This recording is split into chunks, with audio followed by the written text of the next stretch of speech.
Hey girl, hey! And welcome to Sibling Cinema, where we explore movie masterpieces that one of us has never seen before in order to sway or convert the other into fandom. Each week, we'll introduce a movie we love, From sci-fi classics to Korean horrors, and try to convince the other it's a masterpiece. One's seen it, one hasn't.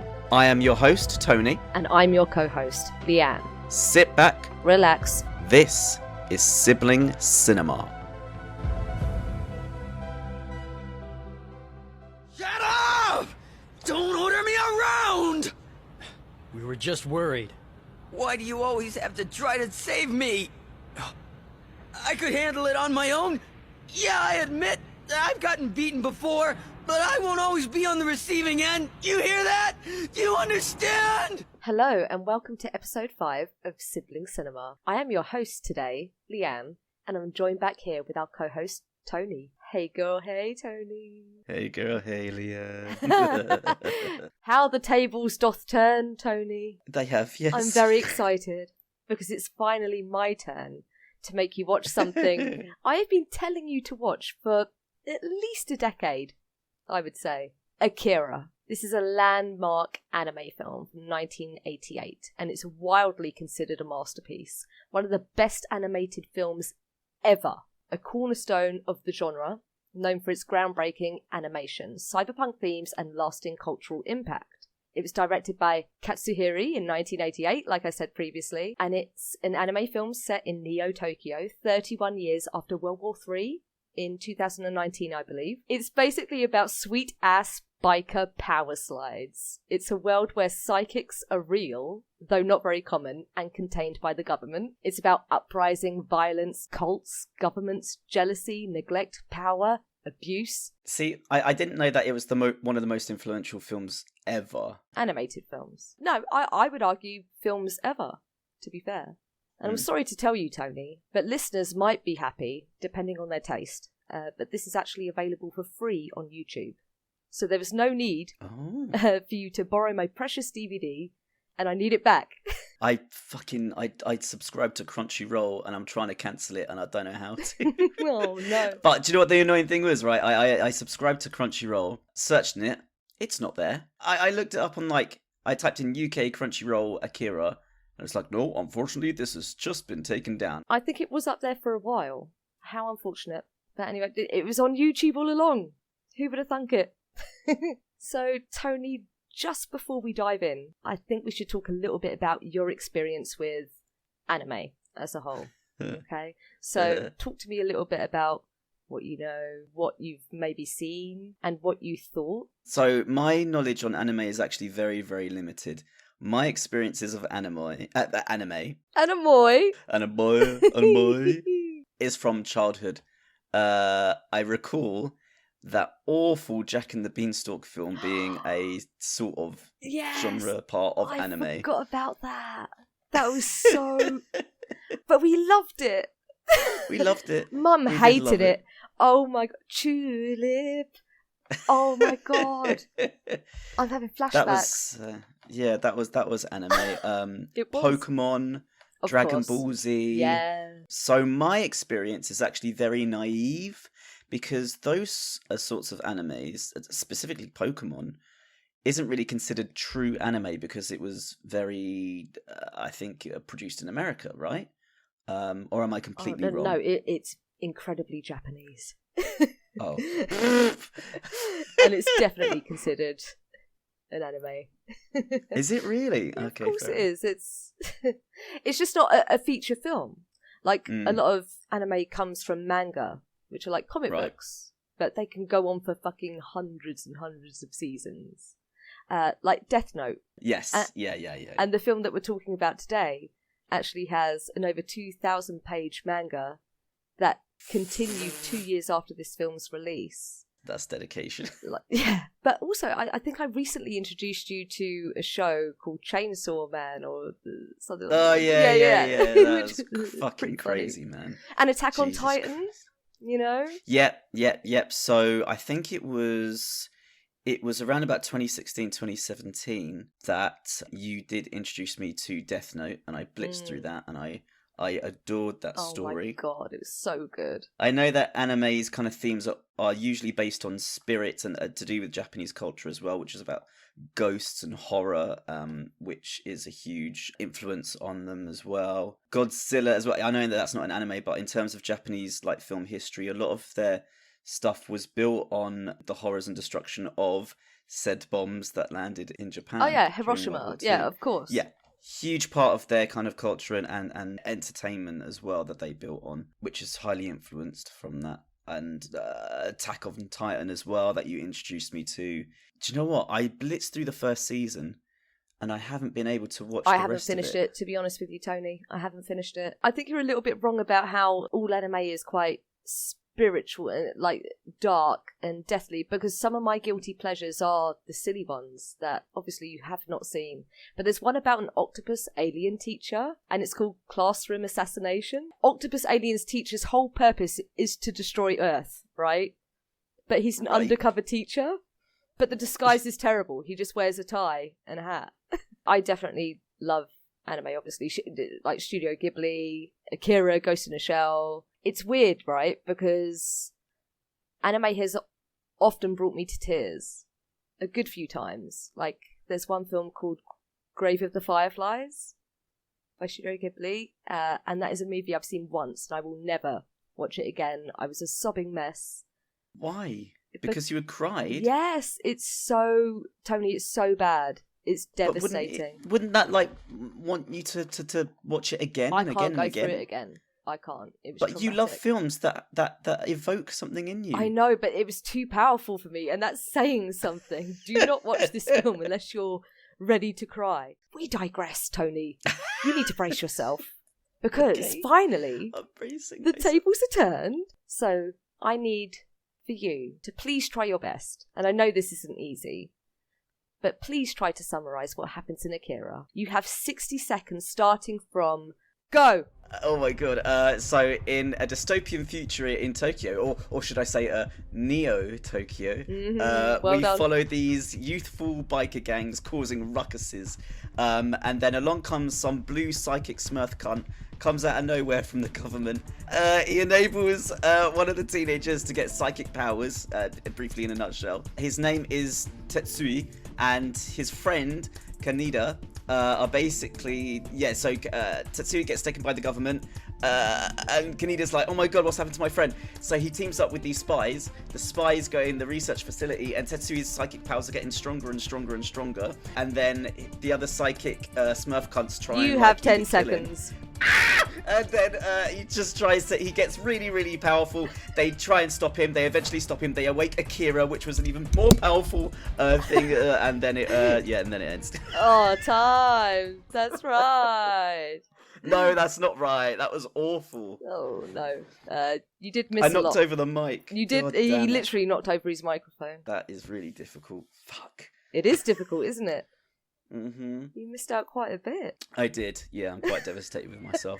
I did say it wouldn't be easy, to be fair. Like, a lot happens within the first fucking 20 minutes. So, Tony, I'm going to sit back and I'm going to fucking relax for a change. And I'm going to ask for your initial thoughts, ideas and feelings. Yeah.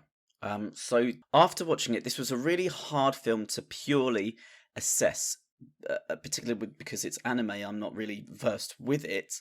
And the only stuff I know about it is through childhood. But I have to look at like the context of it and when it was made and etc. etc. Overall, this is actually a pretty remarkable film, Leanne. Wow. The state of the drawings, the backdrop with the neo-bright colours. Yes, it's a vibe, man. Yes. Taking huge influence from Blade Runner, which came out a few years prior. It's that cyberpunk subgenre of sci-fi that they took on. A dystopian future, of course, which is always the plot of a cyberpunk sort of subgenre. I can see why this film was very, very influential and projected the way of how modern anime films are made today. It's gory, it's violent, it has scary images. The music, mate, the experimentation with this music, I love how primal it sounded, but mixed with like synths. So it was like a mix of the past and the future coming together, which was great. But the overall sounds as well, the use of silence in this anime Yeah. is That's what got very, me. very good. The story itself, I found a little bit difficult to follow because I think the cuts were very, very fast. Yes. And it was moving from place to place. And there were times where I didn't know spatially where I was at or where the characters were. And I found that very difficult at times to try and interpret in my head. Yeah. That's so completely understandable. Like, the first time I saw it, I was a bit confused, but I thought it was awesome. But every time I go back, I learn a little something more. Yeah. Do you know what I mean? So this is the thing as well. Like, there's so much that happens within the screen of these frames in scenes. There was like a little clip of the teenagers walking down the street, and there's about 10 things going on. There's one putting a fag in, there's one spitting, there's one falling over, there's one puking blood. Yes. There's one flirting, there's one pushing.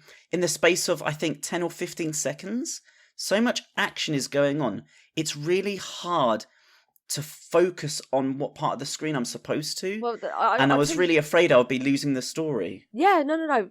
I get that. You kind of get swept up in more the picture than what is actually happening, right? You kind of get absorbed. And what amazes me still is how long ago this came out. And the 24 frames per second of animation is 24 frames per second of animation. That's crazy. Most animes, they just have like the moving mouth in frames. Yeah. And you know this, like look at Dragon Ball Z and Pokemon.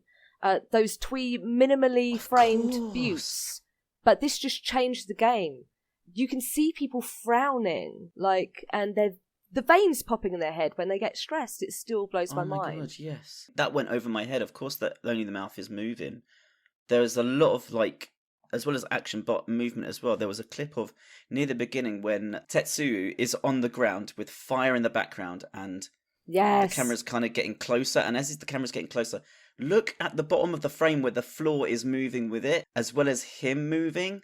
That's really fucking clever. Another fact I want to throw in is that colour.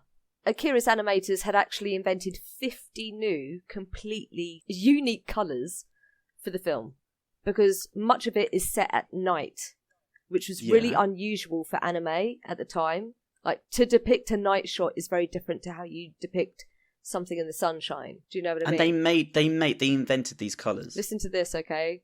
This was so unusual and challenging.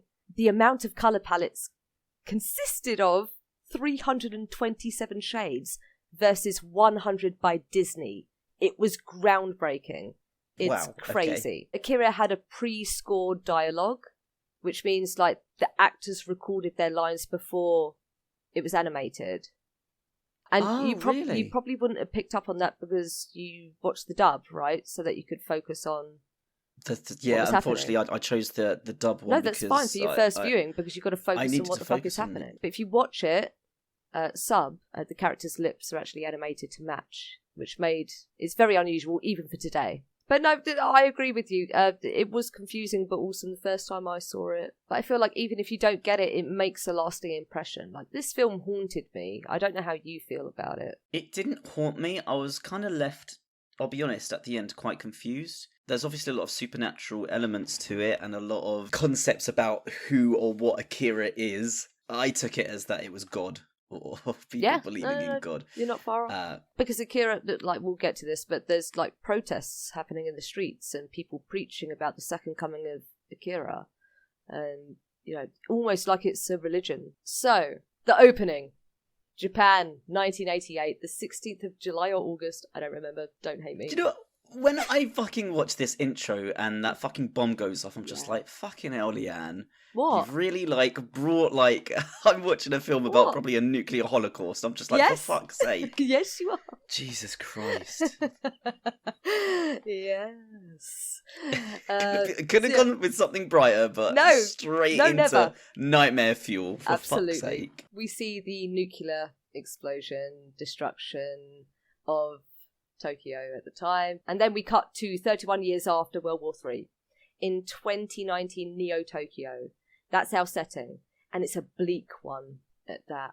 Tony, what were your first impressions of Neo-Tokyo? bright, seedy, dark, very uncomfortable, but surprisingly warm for some reason, because they're in this underworld of sweat and darkness and drugs. Yes. The fact that one gang is like a capsule, I wonder what that means, eh? So we see the streets and the innards of a bar where there's a shifty substance being sold by the barkeep. And then we meet Kaneda, who makes his way outside after he's... Kaneda! Tetsuo! Stop! That's what I love that bit. Okay, yeah, sorry. Anyway, we meet Kaneda, and he makes his way outside after his fellow gang member says, "Hey man, like, we found the clowns, like this other biker gang." And Tetsuo is outside in the meantime, pretty impressed with Kaneda's bike. He's kind of playing around with it like a child.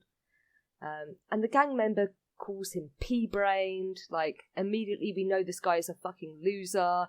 It's too much for a kid like you, you know? That bike would grind you up and spit out the seeds. Like, he's talked down to by his fellow gangmates. And these kids are all orphans. Yeah, I only gathered that right at the end as well. Yeah, it's not revealed until the end, to be fair. But that made me, like, when I watched it the second time, I had a little bit more empathy for them. Like, they're all just these lost, violent children. That's like the youth in this film are fucking crazy. They are brutal. They're a product of this lawless environment that they have to live in. It's like a harrowing perspective that we get shoved into them. No, I completely agree with that. It's and this Tetsuo inferiority complex that develops, you know, within the gang. They kind of belittle Tetsuo. He's talking down to, and then they go off and they pursue the clown gang, but also destroy a bunch of regular people's dinners and cars, and it's not a good place to be. This is the kind of example of why I found it a little bit difficult at the beginning.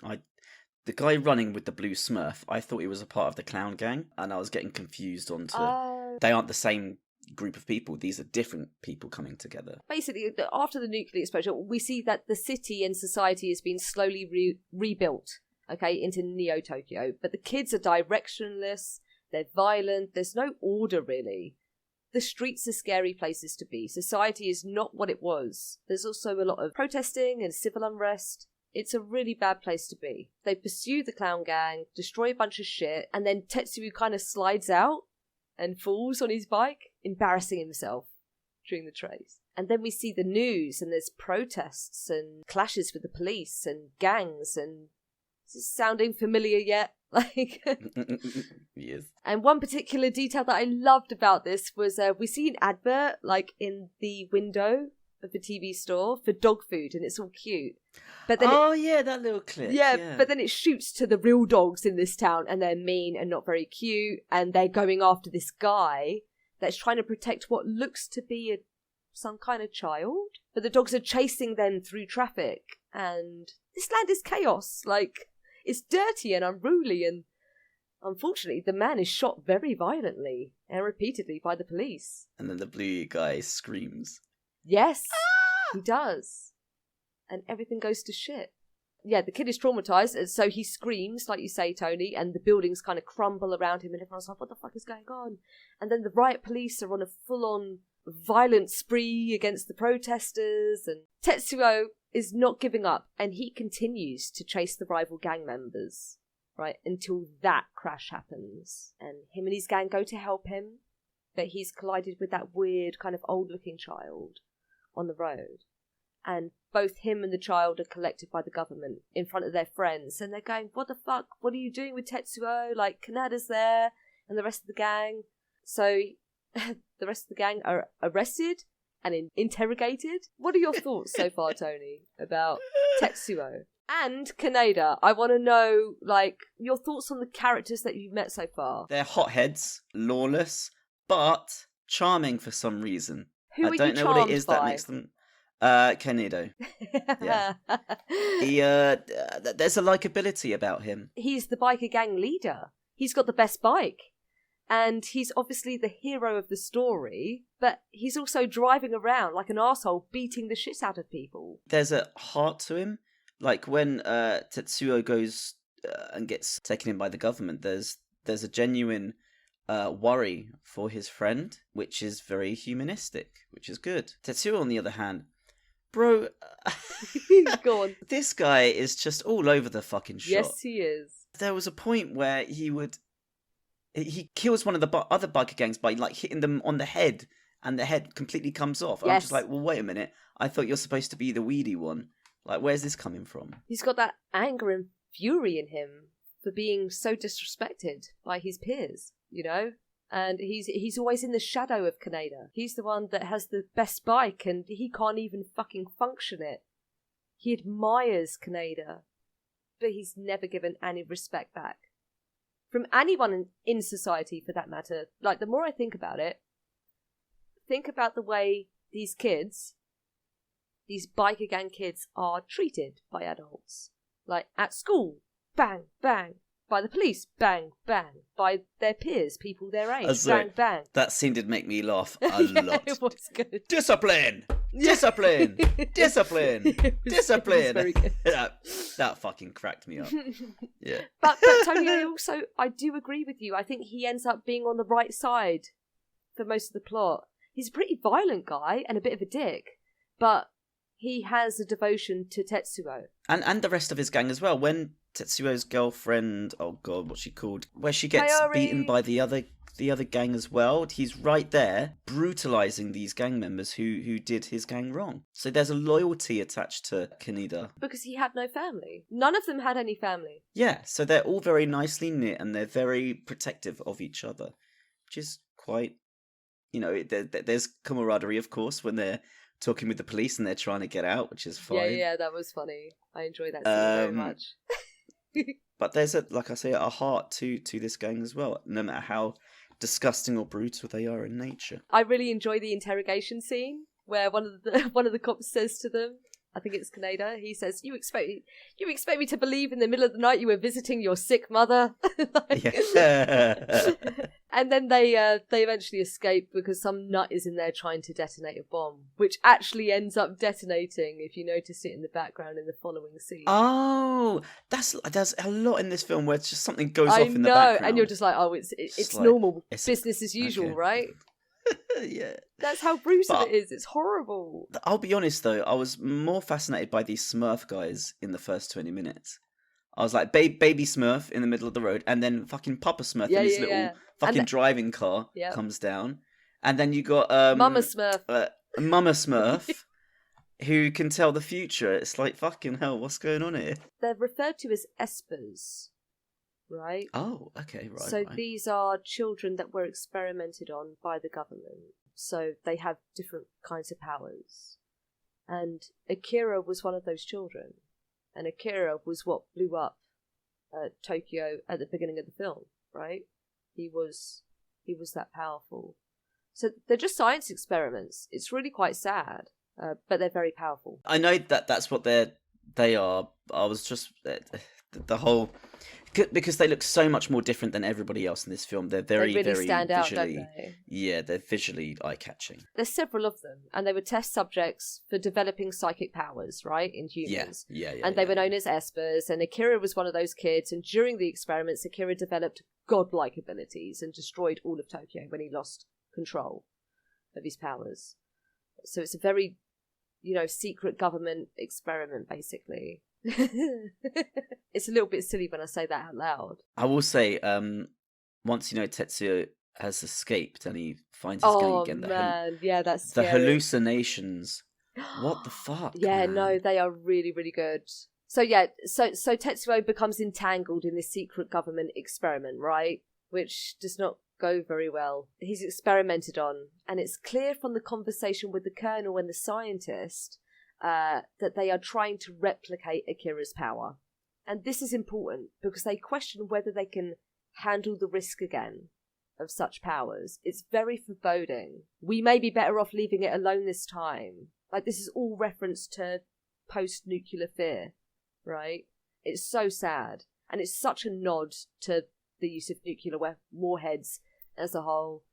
Bear in mind, Akira was the cause of the destruction of Tokyo in the opening of the film. And then we kind of cut to the school, which was depressing. First, I thought when the camera's panning around, I thought that was just the middle of the street rather than the actual school itself. Yeah, it looks like a slum. This is where I picked up how violent the adults were towards the kids. Like, the coach is slapping them around, drawing blood, and they take a bollocking. And then they meet some New York-sounding girls out the front. Yeah. Tell me your thoughts. Yeah, it was a little bit.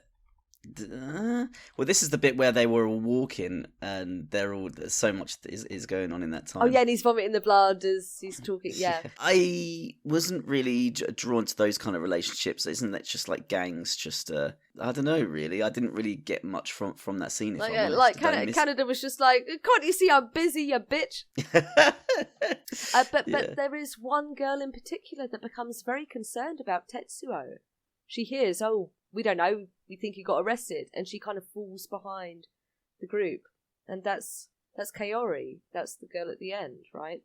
She's Tetsuo's girlfriend. Tetsuo, he breaks free and goes to her and steals Kanada's bike and fails to use it properly. And as a result of that, she's nearly raped by the other gang, the clown gang. They come back for revenge, and then there's this massive fucking fight between them all. Tell me about this scene. Oh man, it was harrowing. Like the punch to her face. KO, absolutely mashed up. I was very, very taken back by it. And very disgusted. But not only that, the violence just continues after everything's been done. Well, I do like the jump kick. Yeah, the jump kick was very cool. Yeah. Why is that action in anime always so fucking epic? Like, even if it's like somebody falling over, it's beautiful. Oh my god! And shortly after this scene, there's that whole meme. Do you know the "Leave me alone"? Ding! Ah! Where Tetsuo is going, "Oh no, just the hallucination." Yeah, just leave me alone. And that's when the guts happen and shit. And it's yeah. really, really grim. Like, he's not well at all. He's off his meds, and he's starting to lose control. Pharmaceuticals in this film are kind of depicted as a temporary lapse to this horrible environment, but they're not the end game. They're not the cure, and they're not the solution. And I think that's what it's kind of trying to say, really. Is that right? It could be. I don't know. I've not thought about that. I just thought, he's got the same mental patterns as Akira, so I'm assuming that they made him take drugs to manage his powers, and without them, because he broke out of hospital, he's suffering the headaches and disturbing hallucinations. And that's when everything goes tits up, basically. Like, they flee the police, and there's this side plot of Kay and the moustache man. But I didn't feel it was necessary. No, Kaneda needs to find a way to get to his Tetsuo. Yes. So I think that's the plot that would help him do that. I don't think a kid would have been able to bust through into a government building and things without the use of those spies. I quite enjoyed the Colonel, because he does his best to warn everyone, hey, stop, he's becoming uncontrollable. We got to focus our money on taking him down. And around the round table, political round table, like, and someone's like, no, I want to fund a new highway or the Olympics. Or that's referenced throughout, isn't it? The Olympics. Yeah, because it actually happened. Tokyo hosted the Olympics in 2020, which I find very cool. But I was like, oh, careful. What made me laugh is that like there's a couple of politicians that are just asleep in their chairs while the Colonel is trying his best to just save everyone. What do you think of the Colonel? Because I think he's a hero in disguise. He's made to be the villain initially, but I think his motivation is actually pretty decent. Yeah, no, I'm a fan of the Colonel. He's a good man. Right. Tony, before we move on, I want to ask you a question. Who or what is Akira? What is your understanding? Akira was a child that had insane powers. But as a concept, I think that they're talking about God. I think it was a spirit of some kind or godlike entity that took over Tokyo. That's who I think Akira is. And if you put SH at the beginning of it, it's Shakira. Oh, for God's sake. Oh, baby, when you're tired, you dickhead. That's my interpretation of it. No, it's pretty on the nose, yeah. Or am I looking at it way too differently? No. There must be completely different interpretations of No, what Akira not is. at all. It's pretty cut and dry because there was a manga. Do you know what I mean? Akira was a child. He was part of the government's experiments. Its name was Akira. It was also number 28. And the little blue kids were like number 25, number 26, I believe. He is a secret project to do with psychic powers. Yeah. And during one of the experiments, he just developed these godlike fucking abilities and destroyed Tokyo. Pretty crazy.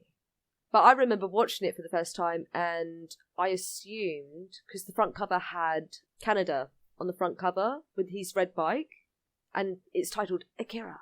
And I was like, he must be Akira. That's what I thought. That must be his name, That's right? what I yeah, thought, yes. So I'm like, I'm just waiting throughout, like, where's Akira? and then at the end, you find out he's just in jars.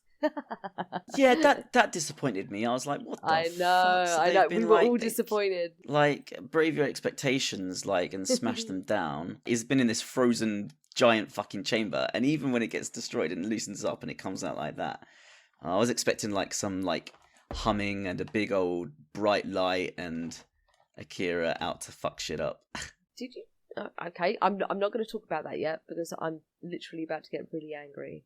Anyway, back to Tetsuo. He's in hospital having a bad time, to say the least. Tell me about the scene, Tony. This fucking scene, bro. Yeah. Right, so I want to get something clear here. The other Blue Smurf people, right? They are aware of Tetsuo, right? And they reference him as like a friend. Do you know what I mean? Yes, because they want him to join them. So why do they try and kill him in this sequence where there's the teddy it is bear their in the car? destiny. What? But I thought His fate is sealed because he just decided to use the power for bad. It's very similar to Star Wars, actually, Tony. He turned to the dark side with all that power. He had a choice. He sealed his fate. He did that himself when he went on a fucking rampage. This little sequence, how it starts when he kind of gets up with his head, he puts his hand out and the water goes into his hand and he picks it up. Yeah. And then notice the little objects crawling up on the bed. Mm-hmm. I was like, okay, the cuddly this is toys. A bit bizarre. I did like the fact that the hallucinations somewhat stopped when he started bleeding and the children were afraid of blood. Yeah. That was a really good kind of tick on what they'd done with there. And how kind of naive and actually dangerous they really are if they're cared for. Yes. Yeah, exactly. But I didn't understand why they tried to kill him. I thought they were trying to play with him, essentially. But I'm not sure. Honestly, I'm not sure what their intentions were. Yeah, that's a good question.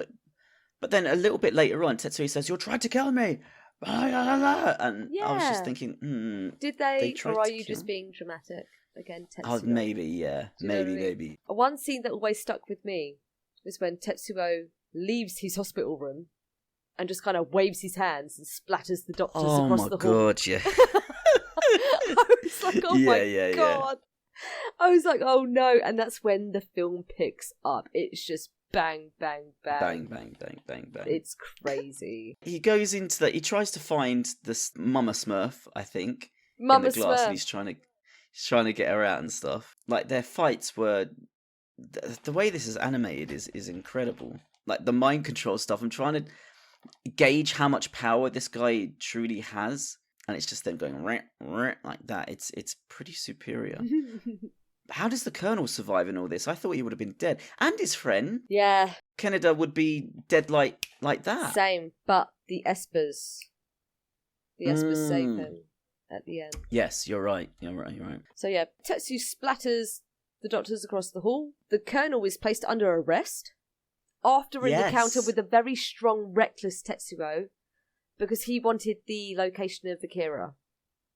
Because the Smurf woman was like, who's Akira? Show him to me. So he finds the location of Akira. But the Colonel's arrested. And there's this moment between Canada and Kay, which is his little crush. In an attempt to rescue him, they end up in custody. And what Kay says here is very poignant, but totally missed by Kaneda. And it's the amoeba analogy. And she talks about... so... Yeah, go on. What's your understanding? I was as wanting as much as anybody probably watching this first time, what the fuck is Akira? And she's going on about it. And then she gets to an amoeba, and I was just like, That's not the answer, is it? No. I didn't You've quite. lost me now. Yeah, I didn't quite understand her analogy. Explain it to me. Give me some truths. What I think it meant was that an amoeba couldn't comprehend the power of a human, right? If an amoeba turned into a human one day, if it was given such a power, it would go mad. Then it would just consume. It wouldn't be able to function. I think it was very foreshadowy. Okay, of the later end. Yes. Yeah. Yes. Yes. So, right, yeah. Kaneda kind of encounters the children, the Espers, and they warn him and they say Tetsuo has already sealed his fate. Like, there's nothing you can fucking do. And meanwhile, he's going on a fat rampage all throughout town. He's gone crazy. And I think one of my favourite moments of this movie is when he's making his way downtown, fucking up tanks and shit, and then he pauses to make himself a cool little cape out of a curtain in the wreckage of a store. And that's a moment I was like, oh fuck, he's just a kid playing around a little bit too rough. That's exactly what I thought when he pulled off the cloth. I was like, he's taking this as a playground. This is a playground to him because they're teenagers. Yeah, they're only teenagers. They're children. Tetsuo is such a well-written character, I think, and I think it's built on tragedy and envy, and it's not the arc we were hoping for, but I don't know. What are your thoughts on Tetsuo? Because he's one of my favourite characters. Tetsuo is very difficult to kind of define because, like you say, I wouldn't say tragic. I think he's a product of his environment, which unfortunately, like I kind of said at the beginning, is very visceral, very raw, very angry, very uncontrollable, which is, a really good personification of like how society might turn out to be eventually. Tony, you're so spot on, because the film, it's basically about a society who failed their kids. Yeah. Like, oh, okay. Right. And he's one of my favourite characters because I feel in the movie he presents as quite vulnerable and easily corrupt by, the youth around him and society, and he's just unable to cope with getting that much power. However, in the manga, it really feels like he chose to continue down a darker path. His girlfriend is his sex slave, for example. I beg your pardon? Yeah, that's how they meet. And the movie also skips over a lot of his descent into madness. It isn't as rapid. So you get better progression. Like, he's a little bit more confused. He's a little bit more in pain, if you can even imagine that. And addicted. Like, he goes through a really bad drug addiction to try and cope with, his side effects from the experiments. Yeah. Well, there's that bit where he returns to the gang bar, right? Yeah, to try and... And he's got the pills in his hand and he's crushing them as well, just like trying to get some sort of, again, control over what he's trying to feel, because he's so emotionally charged. He needs to try and like numb it. Yeah. Right, this bit was really fucking stupid. Go on. Right? Give me your silliness. Tetsuo is getting stronger and stronger and stronger yes, and stronger and stronger and stronger, right? How in blazing fuck does Kaneda have a chance against him? Oh, you mean when they're fighting. And he's only got a laser gun. I know he's got the speed of the bike, which would probably give him an advantage in speed, but Tetsuo's got fucking psychic powers, bro. He would have crushed him in like a millisecond. Yeah, and he didn't, because that's his friend. And Kaneda wasn't there to destroy him. He was there to just stop him. Even right at the end when he's in that... We'll get to it. Tetsuo goes on a fucking rampage. Like, he's lost his mind. He literally kills thousands. And this is the climax. And it's awesome. It's so good for me. I find it unforgettable. So let me walk the audience through what happens, and then I want to hear your thoughts, Tony. So Tetsuo finally finds Akira's remains at the stadium, and he's really disappointed that Akira is just frozen remains in jars, right? I was disappointed. Like, the whole film is building up to Akira. What the fuck is Akira? So was I, mate. know, it's nuts. But Kaneda is there and attacks him. And he uses, like, this weapon, which doesn't kill him, but it does rip off his arm. And Tetsuo is just consumed with this fucking power from Akira, and he loses control completely and transformed into a monstrous giant blob monster. And it's horrific. It's got faces and eyes and fingers, and it's horrific, and it's really sad because he kills his girlfriend. It's horrific, and he kind of engulfs Kaneda into it. He's like, help me, and he drags Kaneda in. Kaneda! Tetsuo! Kaneda!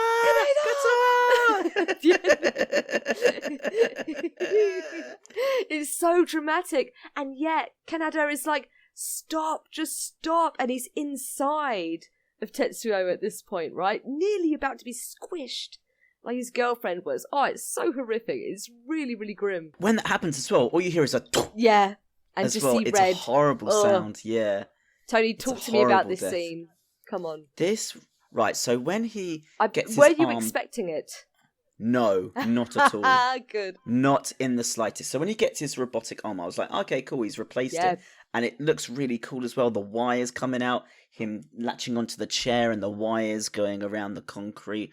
I was like, yeah, this looks fucking cool. What's he going to do with this? And then he gets like, the Colonel comes, attacks him. I was like, fuck, Colonel's going to win the day. Genuinely, I was like, okay, this is how it ends. What I wasn't expecting is that the fucking robot arm comes off and is replaced with this... I wouldn't even describe it as a blob, like a... Flesh. Fucking... It was more... It was flesh. It was flesh that spits out at him, but engulfs him as well. But then it gets worse. He gets larger and larger, and it was one of the most genuinely sickening animations I've ever watched. The movements of it, it's beautifully animated, beautiful, but my god, is it scary. Yeah. It made me sick. Oh my god, like, what were her final moments left? Like, being pressed against, like that until her head fucking explodes. It's awful. It's really, really horrific, and I love it. Yeah, it's disgusting. It's manky, bro. It's like really bad. Skin and veins and eyes, and everyone's getting sucked. Like at some points, they're like getting sucked in, and then they come loose again, and then they get sucked in again. It's just like, what is going on There's here, no man? escaping. It's fucking horrific. Then the Espers like do some Abe praying or something. Oi, oi, oi, oi, oi, oi. And they get Akira back to life again. This is where I was like, this is fucking cool, and I'm gripped to my seat. And then I sort of lost it a little bit when Akira arrived, and then obviously this bright light happens, and like it happened before, similar. And then we go into some sort of flashback with everybody. With Akira's flashback, I'm assuming. Well, these are memories that he's seeing. Right. Yeah. Yeah, in his final moments before he becomes a weightless entity and a god himself. Yeah, and then they're like, all this time as well, there's a fucking man in some room reading out all this all the dialogue data, from the machine, the or the data, and he's just like, oh, a new universe is beginning. I'm like, what are you talking about? How could you know that data? How could you look at something and be like, oh, a new universe is about to begin? Like, that was fucking stupid. Okay, let me see if I can summarise it for you in a way that you understand. So, Tetsuo finds Akira's remains, blah, blah, blah, he loses control. It's really, really awful. So, all the other psychics, like the little old children, the Espers, they revive Akira. Jars smash, right? So Akira creates this black hole which sucks Tetsuo and Kaneda in. And the black hole destroys Neo Tokyo, just like the first one. Yeah? So the psychics bring Kaneda back from the black hole. And Akira takes Tetsuo somewhere safe, he says. So it's big warm fuzzies for most of the surviving characters. But then we see Tetsuo is in another dimension where he creates his own universe and basically becomes a god. It's an incredibly strange ending. Like, I will give you that. It's crazy. It was. It did definitely took me out of that seedy, gory underworld to a new universe and entity. I was like, this is a very peculiar ending to what I've just been experiencing. Did you know that Russia banned this film in 2021? Claiming that the film cited possible damage to children's health and psychological development. You're right. Along with some Happy Tree Friends episodes. Happy Tree Friends! Oh my god. But how crazy is that? Yeah. Russia banned it in 2021, not even in the 80s or the 90s. Wow. Scary. I feel like I'm hammering this in a little bit too much, but I really do think this film is about Japan's post-nuke fears. No, you're not hammering this in. It's definitely got that theme attached to it all throughout. I think it's admitting that possession of such powers is appealing, but not something that is morally correct. I think it's very relevant today. Yes, I would agree. So be careful of these powerful technologies, okay? If you don't fully understand the consequences, you're going to reap what you sow, bitch. You mean AI?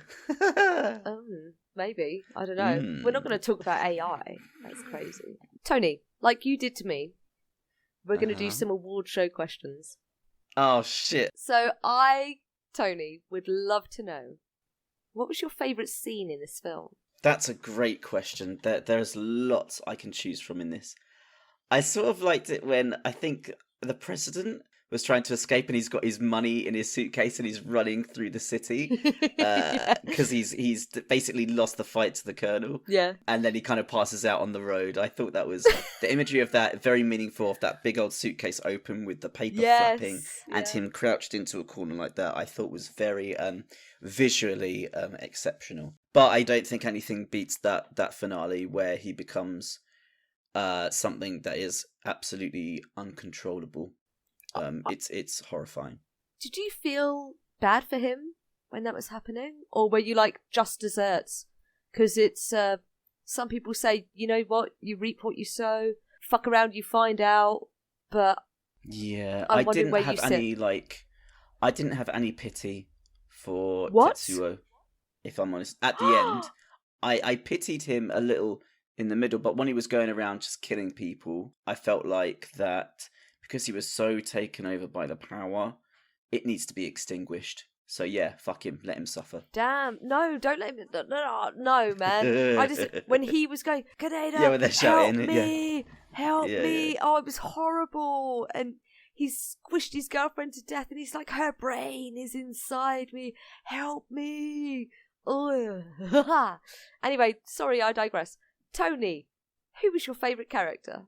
It stayed with me since the first scene. Not the first scene, but the opening 10 minutes. The scream of that baby Smurf stayed with me throughout the entire film. But I don't know if that warrants it being the best character.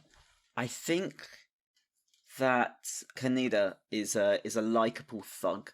I think I'm going to go with the main guy, Kaneda. Good protagonist, yeah. Of course you are, because you're a basic bitch. Fuck you. Worst scene. Oh, the fucking helicopters in the sewer. That was bullshit. That went on for far too long. For fuck's sake. Helicopter. Get down. They're coming back. And then he's flying through it and not being able to control it, but then he can because he's used to fast vehicles. I was just like, oh, come on, get on with the story. Just fight. Damn, you're being pedantic. Yeah, I didn't like that. Worst character. Mama Smurf. She was a bit just... She could see into the future, and she had those warnings, but she didn't really do anything about it. She was in a cocoon. She told the men what was going to happen, but they all ignored her warnings and wanted to continue experiments. She should have done something about it. Oh, actually, no. Do you know what? One of his gang friends that are in it, like, or maybe those two gang the short mates one that are around, yeah, and they're just going around like he can't get any bitches. Yeah, but like the last part of the film, it's just those two just going around going Yeah. They're just like, okay, all right, your purpose is done. It's just about Kaneda and Tetsuo. Right. Favorite quote. Kaneda, Tetsuo. No. Apart from that, I loved discipline.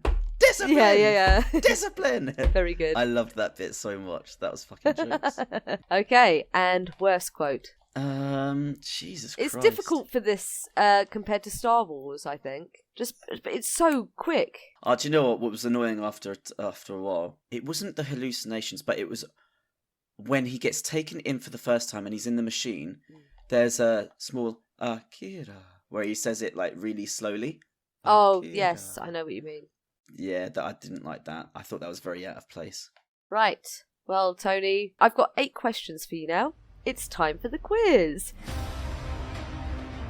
What year does the story of Akira take place in? 2019. That's right. Right. Question 2. What is the name of the older childlike government freaks? The older childlike government freaks. Espers. That's right. Yeah. Yeah. What was the name of the motorcycle gang that Kaneda's motorcycle gang fought against? The clowns. That's right. Yes. God damn it. Okay. Woo! Woo! What is the name of the city Akira takes place in? Oh no, it's Neo Tokyo. Yeah. Yes. Yes. Where does Tetsuo go to get drugs to control his powers? Oh god, I don't know the name of the bar, but it's their gang bar. I don't know the name. Sorry. I'll accept bar. Bar. Bar. Ding ding ding. Question number 6. Name Tetsuo's girlfriend. Ko? No. Ah. Kaori. I don't know. Gary. God damn it. You idiot.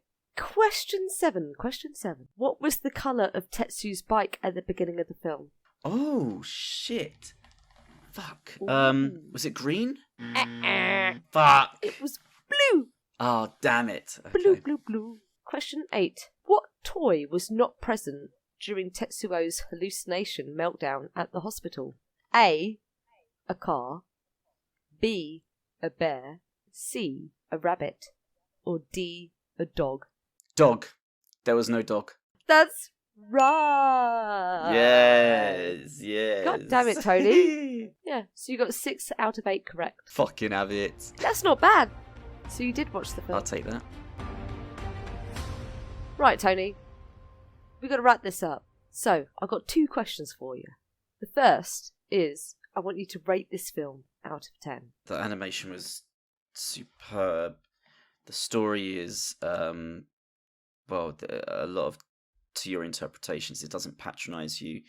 It's politically charged with all sorts of things that you can put in there. It's harrowing as well, and it's definitely relevant to today's climate. I will say this is a solid 8. Yes, that's Yeah. right. That's right. Ah! Amazing. Tony, my second question to you, sir. Will you want to watch more anime feature-length films in the future? I'm not saying that's going to be my next selection for when it's my revenge time again, but in your own time, would you watch more anime feature films? Yes, absolutely. Yeah, they're a work of pure art. That's right. I think, final thoughts, watch this before the live-action version comes out. I'm dreading it. It's been in production since 2002 and has been put on the back burner God. again and again and again. They can't make it. They Tony, really can't. I'm dreading it. Just don't do it. Please, just don't do it. If they pull it off, though, it will bring a whole new wave of people to this film. They will not pull it off. There's no way. They will. It's impossible. They will never capture the grit and the gore and the horror. No. And the weird way enlightenment that Akira summed up to. They'll never be able to do it. It's didn't even know they were making a live action one. Jesus Christ. Yeah, no, it's been in the works since 2002. Unfortunately, wow. Like at least 5 different directors and 10 different writers have been attached to it. That's already telling. Just don't watch it. Do you have any final thoughts about this film that you haven't expressed? Things that you want to tell the people? Thank you for showing me this film. I need to watch again and maybe one more time just to get everything. I had a very difficult time watching this because there was so much flying at me. Yeah. and so much to kind of take in and comprehend. So it's definitely something I need to watch to get everything out of it. I felt like I didn't get everything out of it that I wanted to for it, so I'll be watching it again for sure. And it feels very weird to be on the receiving end of this, Yeah. rather than being the interviewer. I don't like it, Tony. I think we should switch You back. don't like it? We should switch back. I'm not comfortable being host. What we're going to be doing next is a bonus episode of You Got Mail. So what we'd like are those that have listened to our podcast, or those that haven't and like films, to maybe email us about your stories of cinema, like your best cinema visits, your worst cinema visits, any questions you want to talk about for Akira or Star Wars, the films that we've gone over already. And what should we do next? And what we should do next. Yes, suggestions and stuff like that. We'd love to hear every opinion that you guys have for it. It's only going to make this show even better. But thank you very much for supporting so far. And thank you, Leanne, for showing me Akira. So everybody can fuck off and anticipate the next episode. Aye. All right, thanks, Tony. See you next week. Bye. Thank you for listening to Sibling Cinema. If you enjoyed this episode, stay tuned for more arriving weekly. Make sure you check out our Instagram page, sibling_cinema, where you can listen to extra exclusive content and drop us a like, a share, or even a message if you'd like. Don't be shy. Until next time, roll on the next reel. Edited and produced by Floppy Legs.